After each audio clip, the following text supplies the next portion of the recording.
Harry Potter और पारस पत्थर। अध्याय 11 क्विडिच। नवंबर आते ही मौसम बहुत ठंडा हो गया। स्कूल के चारों तरफ के पहाड़ बर्फ के कारण सफेद हो गए और झील ठंडे स्टील की तरह ठोस। हर सुबह मैदान बर्फ से ढक जाता था। ऊपर की खिड़कियों से हैग्रिड दिख जाता था, जो छछूंदर की खाल के लंबे ओवरकोट, खरगोश के फर वाली दस्ताने और ऊंट बिलाव की चमड़े वाले विशालकाय जूतों में लैस होकर क्विडिच की पिच पर जादुई झाड़ुओं पर जमी बर्फ हटाता था। क्विडिच का मौसम शुरू हो गया था। कई सप्ताह तक प्रैक्टिस करने के बाद हैरी शनिवार को अपना पहला मैच खेलने वाला था, जो गरुड़द्वार और नागशक्ति के बीच हो रहा था। अगर गरुड़द्वार जीत जाएगा तो हाउस चैंपियनशिप में दूसरे स्थान पर पहुंच जाएगा। शायद ही हैरी को किसी ने खेलते हुए देखा होगा, क्योंकि वुड ने यह फैसला किया था कि हैरी को गुप्त हथियार के रूप में छुपा कर रखना है। लेकिन ये खबर किसी तरह फैल गई कि वो खोजी के रूप में खेलने वाला है, और हैरी को पता नहीं था कि क्या ज़्यादा बुरा है, लोगों का ये कहना कि वो ज़्यादा बढ़िया खेलेगा, या ये कि वे उसके नीचे गद्दा लेकर दौड़ेंगे ताकि गिरने पर उसे झेल सकें।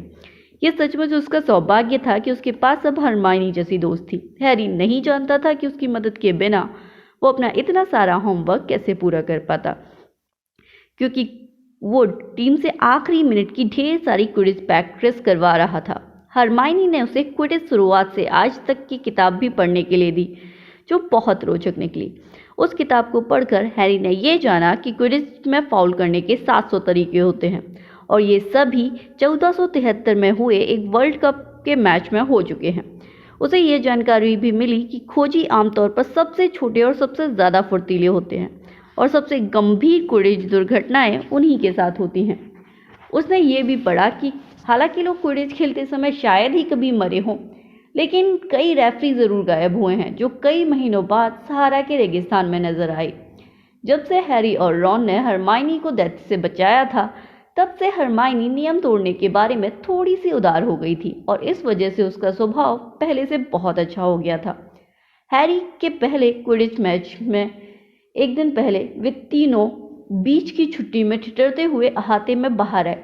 हरमाइनी ने जादू से एक चमकीली नीली रोशनी जला दी, जिसे एक मुरब्बे के जार में ले जाया जा सकता था। वे लोग आंच तापते हुए उसकी तरफ पीठ करके खड़े हुए थे कि तभी स्नेप अहाते से गुजरा। हैरी ने तत्काल देख लिया कि स्नेप लंगड़ा रहा था। हैरी, रॉन और हरमाइनी थोड़े से सटकर खड़े हो गए ताकि स्नेप को आग न दिख पाए। उन्हें विश्वास था कि जादू की आग जलाने की इजाजत अभी उन्हें नहीं होगी। दुर्भाग्य से उनके चेहरे के अपराधी भाव को स्नेप ने देख लिया। वो लंगड़ाता हुआ वहां आया। उसने आग तो नहीं देखी, परंतु ऐसा लग रहा था जैसे वो किसी कारण की तलाश में था ताकि उन्हें वहां से दफा कर सके। पॉटर, तुम्हारे हाथ में क्या है? उसके हाथ में क्विडिच शुरुआत से आज तक की किताब थी। हैरी ने स्नेप को किताब दिखाई। लाइब्रेरी की किताबें स्कूल के बाहर ले जाना मना है, स्नेप ने कहा। ये मुझे दो और गरुड़द्वार के 5 नंबर काट लिए जाएंगे। जब स्नेप लंगड़ाता हुआ दूर चला गया तो हैरी ने गुस्से में बड़बड़ाया, उसने ये नियम अभी अभी बनाया है। मैं सोच रहा हूँ कि उसके पैर में क्या हुआ है।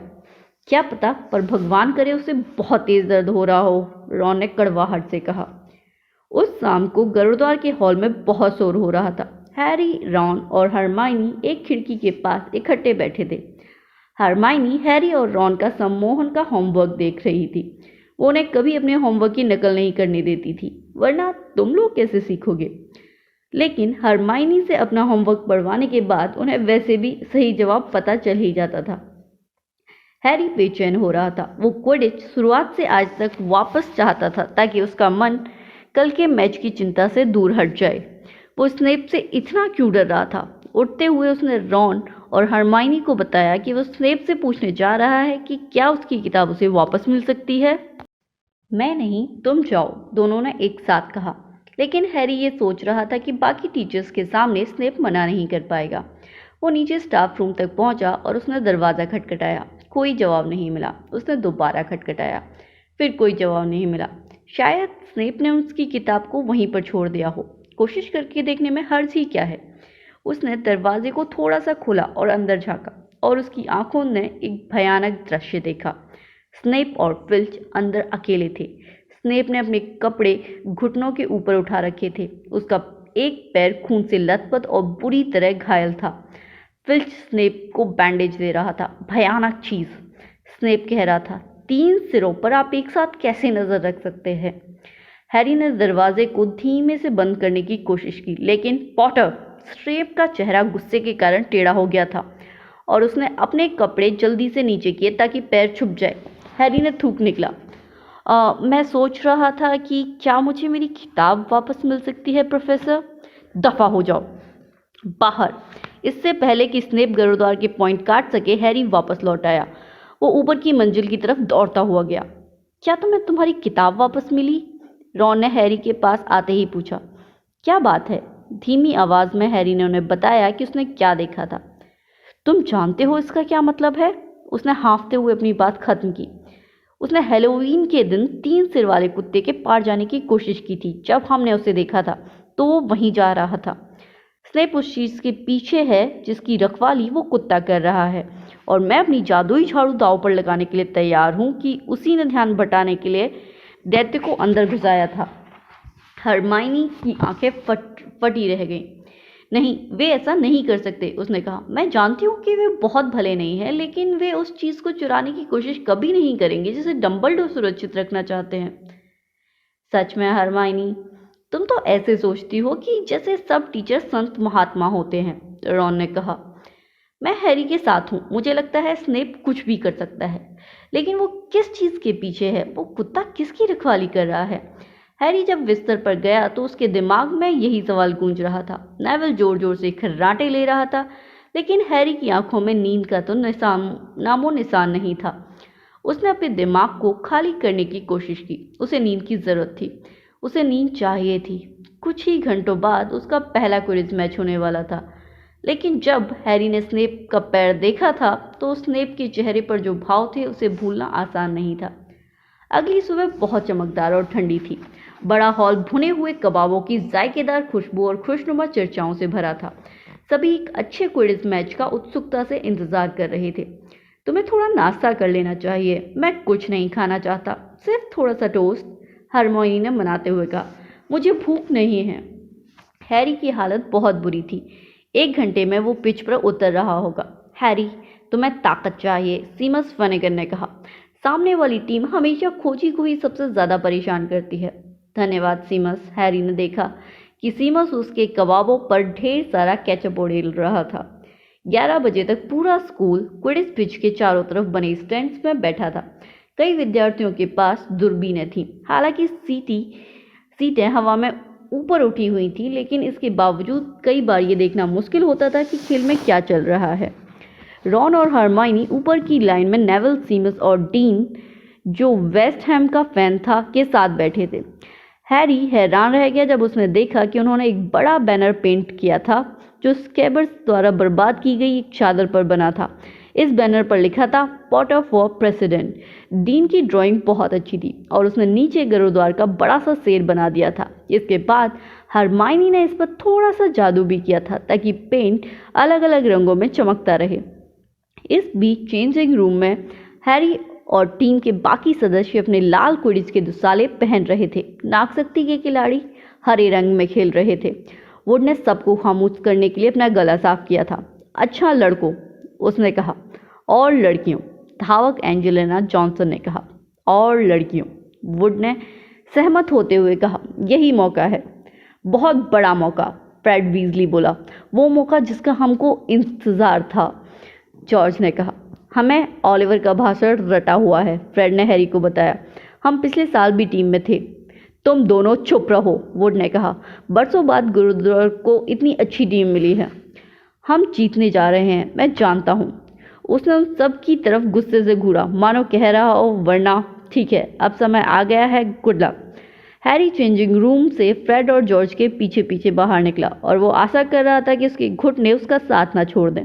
जब वे लोग पिच पर पहुंचे तो जोरदार तालियों से उसका स्वागत हुआ।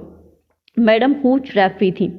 वे पिच के बीचों बीच खड़ी थी और अपनी झाड़ू हाथ में लेकर दोनों टीमों का इंतजार कर रही थी।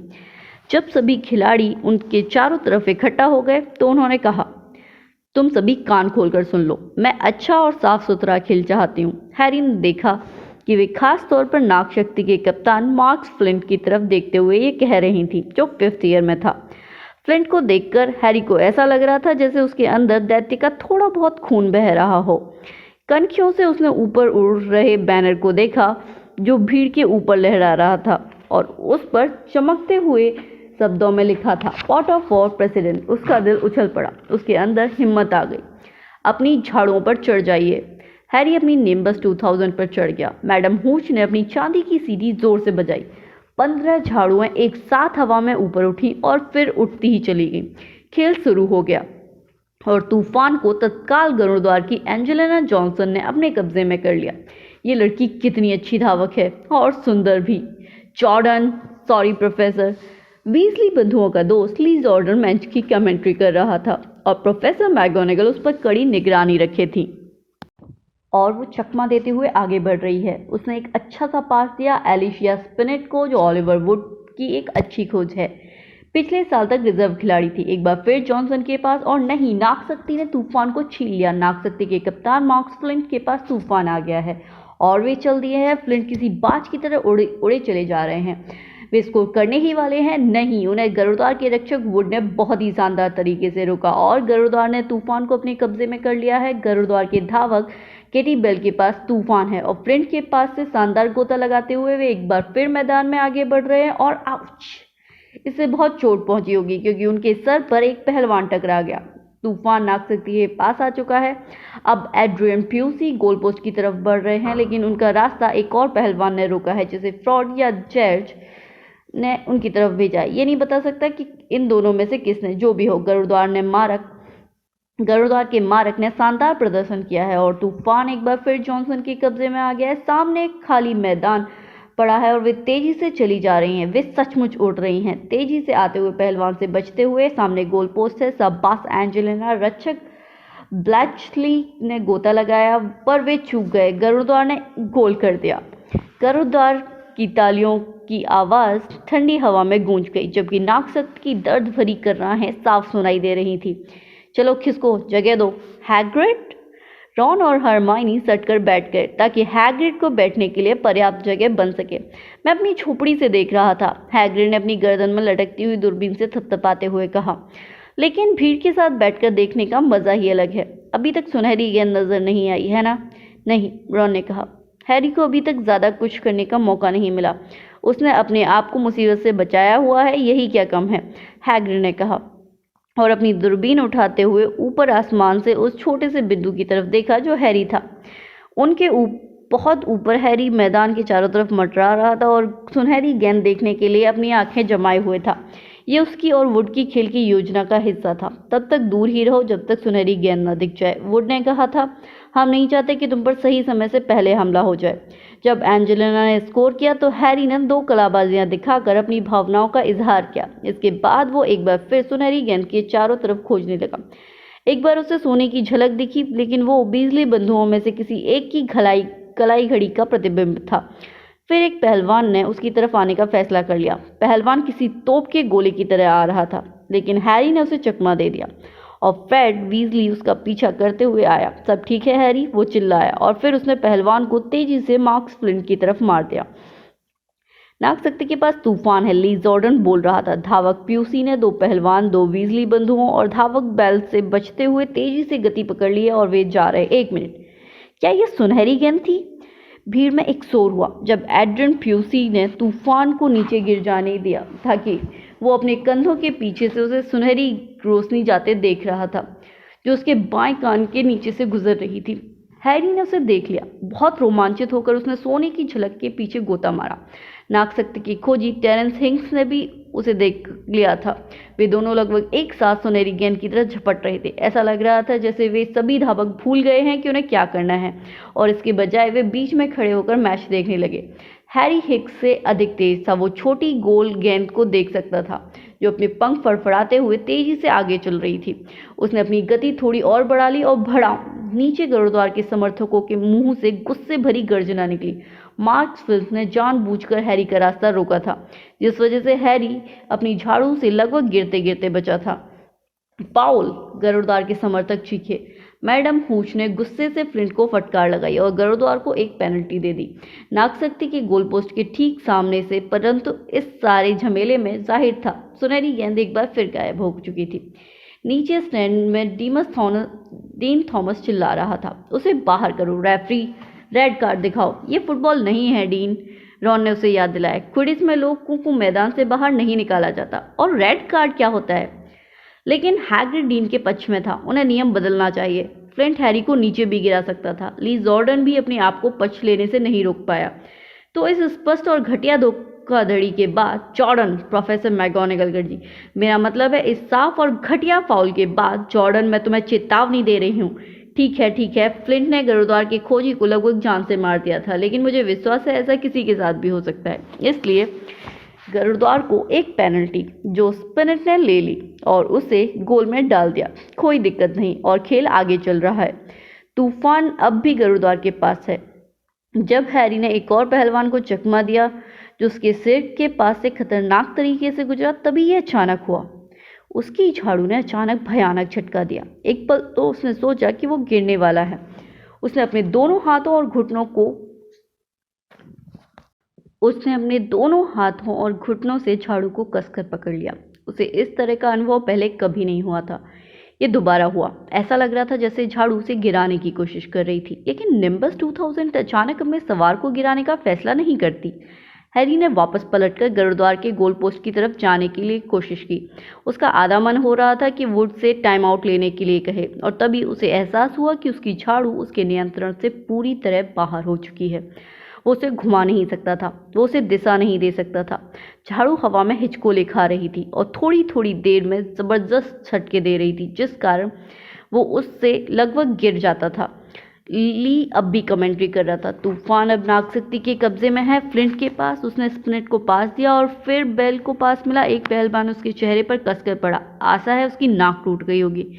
सिर्फ मजाक कर रहा था प्रोफेसर, नागशक्ति ने गोल कर दिया। अरे नहीं, नागशक्ति के समर्थक खुशियां मना रहे थे। किसी ने भी ये नहीं देखा कि हैरी की झाड़ू अजीब हरकतें कर रही थी। वो धीरे धीरे और अधिक ऊंचाई पर ले जा रही थी, खेल से दूर, और चलते समय वो उसे झटके दे रही थी और बुरी तरह हिल रही थी। न जाने हैरी क्या कर रहा है, हैग्रिड बुदबुदाया। उसने अपनी दूरबीन में से घूरा। अगर हम बेहतर न जानते तो हम यही कहते कि उसकी झाड़ू उसके काबू में नहीं है, लेकिन ऐसा कैसे हो सकता है? अचानक स्टैंड्स में चारों तरफ लोग हैरी की तरफ इशारा करने लगे। उसकी झाड़ू अब पलटियां खाने लगी थी और हैरी किसी तरह से बस उसे पकड़े हुए था। तभी पूरी भीड़ की सांस रुक गई। हैरी की झाड़ू ने बहुत जोर का झटका दिया और हैरी उससे लटक गया। वो अब झाड़ू से झूल रहा था और उसे सिर्फ एक हाथ से पकड़े हुए था। जब फ्लिंट ने उसे टक्कर मारी थी और कहीं उस वक्त उसकी झाड़ू के साथ कोई छेड़छाड़ तो नहीं हुई, सीमस ने कहा। नहीं, ऐसा नहीं हो सकता, हैग्रिड ने कांपती आवाज में कहा। ताकतवर काले जादू के सिवाय जादुई झाड़ू के साथ किसी तरह की छेड़छाड़ नहीं की जा सकती। निम्बस 2000 के साथ ये काम करना कोई बच्चे का काम नहीं है। जब हरमाइनी ने यह सुना तो उसने हैग्रिड की दूरबीन छीन ली, लेकिन वो हैरी की तरफ देखने की बजाय हड़बड़ाकर भीड़ में देख रही थी। तुम क्या कर रही हो? रॉन ने पूछा, जिसका चेहरा सफेद पड़ गया था। मैं जानती थी, हरमाइनी हांफते हुए कहा। स्नेप की तरफ देखो। रॉन ने दूरबीन ली। स्नेप उनके सामने वाले स्टैंड में बीच में बैठा हुआ था। उसने अपनी आंखों से हैरी पर जमा रखी थी और वो धीमे धीमे लगातार कुछ बुदबुदा रहा था। वो कुछ कर रहा है, वो झाड़ू पर जादू कर रहा है, हरमाइनी ने कहा। हमें क्या करना चाहिए, ये मुझ पर छोड़ दो। इससे पहले कि रॉन कुछ और कह पाए, हरमाइनी गायब हो गई। रॉन ने अपनी दूरबीन फिर हैरी की तरफ घुमाई। उसकी झाड़ू अब इतनी तेजी से कांप रही थी कि उससे ज्यादा देर तक लटकना संभव नहीं था।